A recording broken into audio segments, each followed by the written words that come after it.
Les journalistes accoucheurs de vérités diverses, pertinents et rusés, sans langue de bois, cultivés, nécessaires pour des journalistes.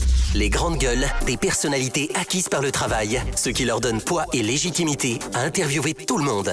L'épopée des grandes gueules ou le socle de la liberté d'expression en Guinée depuis plus de 10 ans. Tous les matins également sur Kania Zik, vous nous écoutez du côté de Kindia sur cette radio. Bienvenue à ceux qui nous rejoignent du côté de Farana, évidemment sur Bamboo FM. À ceux qui nous écoutent à l'international, vous êtes sur Espace TV. Continuez à réagir, les contacts s'affichent juste en bas de l'écran. Si vous nous écoutez à la radio, c'est le 00224 657 39 13 13. Avec plaisir, nous allons relayer vos messages sous les coups de 10 heures dans cette émission.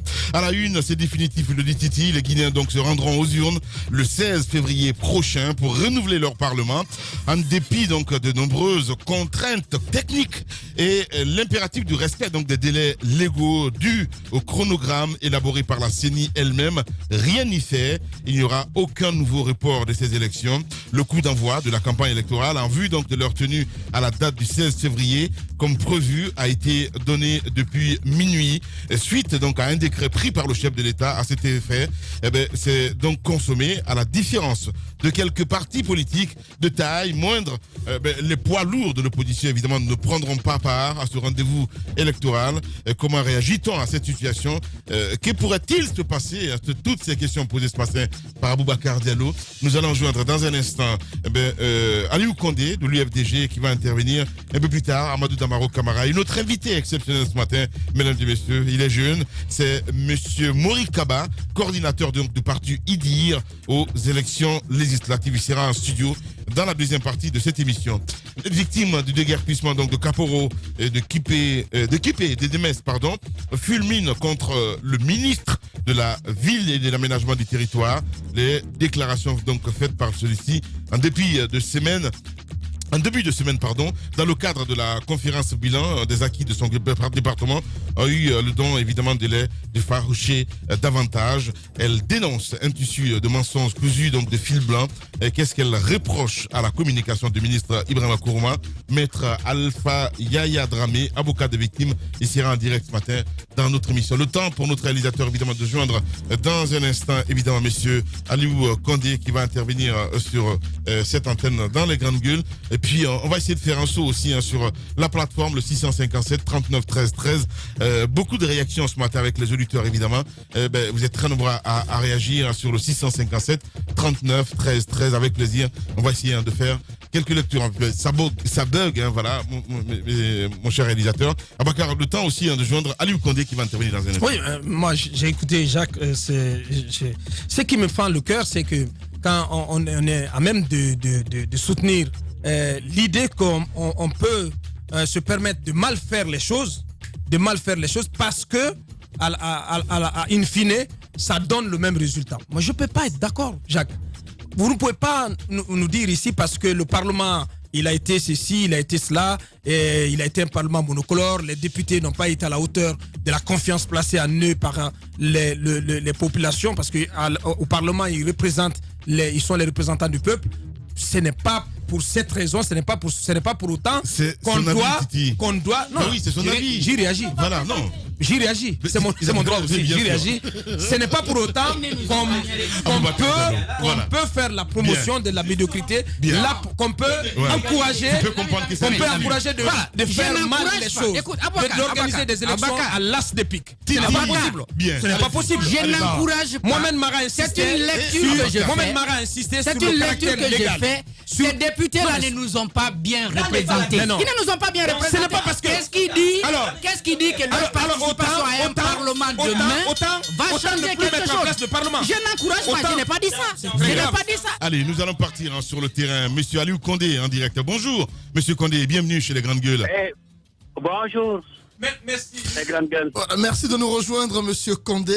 Le président Alpha Condé a pris un décret hier annonçant les campagnes électorales. Et comment réagit l'UFDG à ce décret du président? Écoutez, vous me permettez d'abord, puisqu'on est encore dans le mois de janvier, de vous profiter de cette occasion pour vous souhaiter mes meilleurs vœux de bonnes et heureuses années.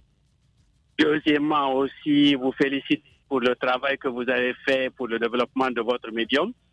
Et troisièmement surtout, pour les résultats obtenus. Donc, on vous souhaite bon vent pour l'année 2020. En ce qui concerne le décret d'hier, je pense qu'aucun Guinéen n'est surpris par ce décret, d'autant plus que nous sommes dans un processus électoral inédit où la loi, personne de ceux qui organisent les élections de ce soir préoccupés des dispositions de la loi. La loi a été violée sur toute la ligne depuis le départ, depuis la confection du chronogramme. Et ce qui est grave, c'est que le chronogramme qu'eux-mêmes ont fait, ils ne le respectent pas. Aujourd'hui, il y a, si vous voulez, des délais qui ne sont pas remplis. Le plus important, vous avez un décret présidentiel de convoquer les électeurs alors que le corps électoral n'était même pas connu. Au jour d'aujourd'hui, vous convoquez, vous dites qu'il y a la campagne électorale alors que les gens ne savent même pas, même ceux qui sont sur la liste, est-ce qu'ils sont réellement sur la liste des électeurs? Parce qu'il faut voir au moins la liste. Donc, il y a suffisamment d'anomalies. Je pense que ce n'est pas la peine de revenir là-dessus. Nous avons un fichier aujourd'hui de 8 300 000 électeurs, ce qui voudrait dire qu'au bas mot, la population guinéenne devrait être de 17 millions, puisqu'on sait que la population de 0 à 18 ans en Afrique est supérieure à celle de plus de 18 ans. Donc, 8 millions et demi. Donc, vous avez un processus électoral qui est biaisé. Honorable, le fichier n'est pas équitable. Honorable Aliou Condé, je disais que nous sommes conscients des anomalies signalées, mais il y a des partis politiques tout de même de l'opposition qui vont à ces élections-là, qui étaient avec vous hier, mais qui vont à ces élections, et vous n'y allez pas. Je disais que l'UFDG, s'il y a élection sans elle, sera grosse perdante. Non, on n'est pas perdant. Vous savez, on est dans un exercice qui est celui de l'exercice de la souveraineté du peuple. Nous n'avons pas vocation pour, si vous voulez, de brader cette situation. Nous devons aujourd'hui prendre toutes nos responsabilités devant l'histoire.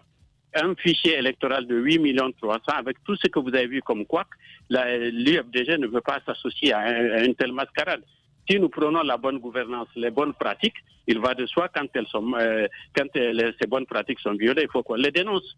Donc aujourd'hui, c'est vrai que si nous allions à ces élections, nous aurions eu quelques députés, mais notre objectif majeur, ce n'est pas simplement d'avoir des députés, mais c'est d'avoir, si vous voulez, un système électoral qui est fiable.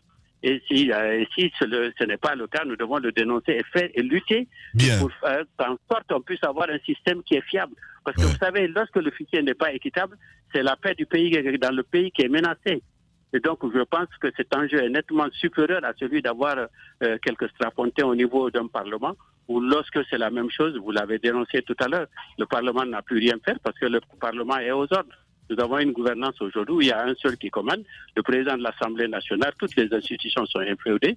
L'Assemblée nationale a deux vocations, le contrôle gouvernemental et le vote des lois. Bien. On a voté des lois, mais le contrôle gouvernemental, on n'a jamais pu l'exercer. Bien. Donc vous voyez, on veut lutter contre ça. Bien. Monsieur Aliou Condé, en direct ce matin chez les juges. Madame Hiro. Alors, pendant les manifestations, vous n'excluez pas le fait de revenir à la table des négociations et éventuellement participer à ces élections si vos revendications étaient prises en compte. Mais on a l'impression que c'est pas gagné parce que le décret a été pris.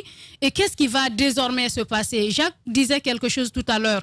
Quelle va être la différence? Parce que on suppose que vous avez participé à cette législature qui va s'achever, mais il n'y a pas eu grand-chose de la part des députés. On suppose qu'il n'y a pas eu suffisamment d'initiatives pour des enquêtes parlementaires éventuellement pour élucider certains, par exemple, certains cas de détournement, des choses qui se seraient passées pendant cette gouvernance. Qu'est-ce qui aurait pu changer éventuellement si y a un autre parlement, si on va à cette élection, vaille que vaille?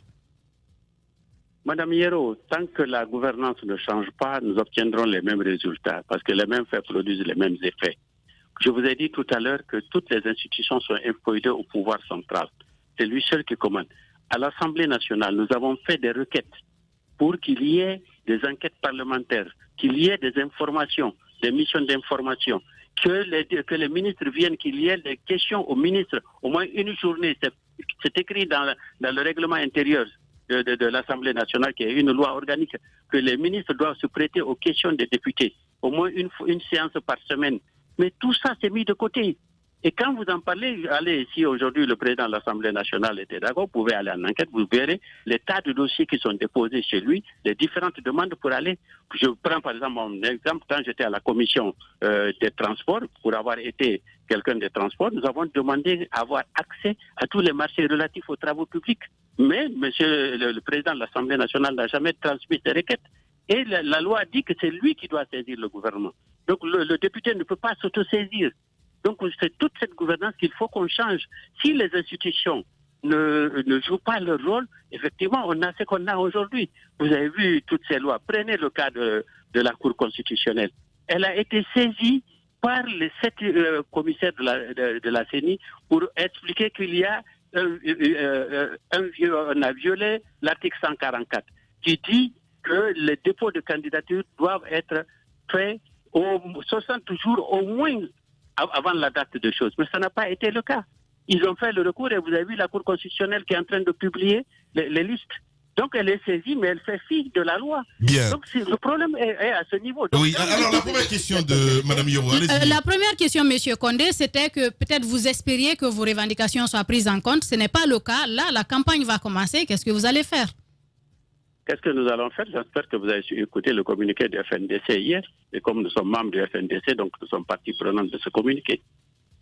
À partir de la semaine prochaine, nous continuons les manifestations de protestation. Ça veut dire que votre volonté d'empêcher les élections législatives reste la même, reste maintenue?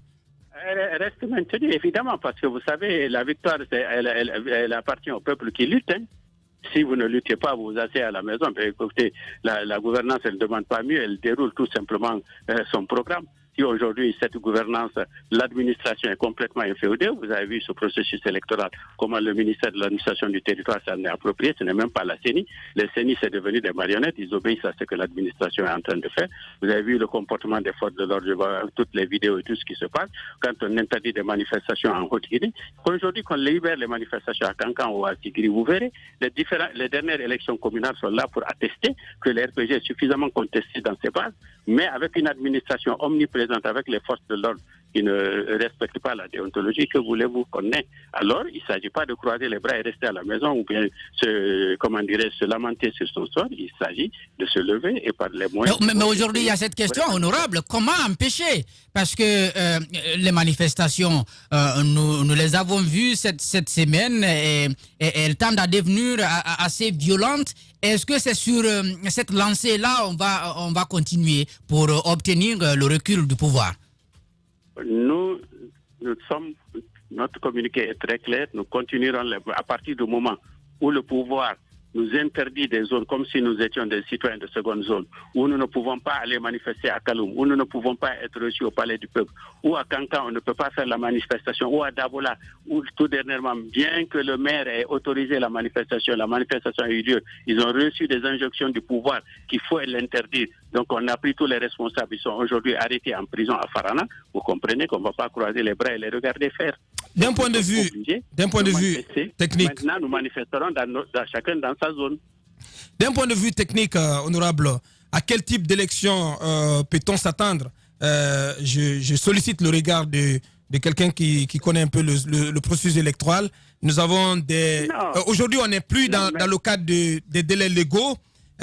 Techniquement, est-ce qu'on est en train d'aller dans un processus où on va tout imbriquer, tout faire à la fois, à la va-vite? Qu'est-ce que ça peut donner à la fin du compte?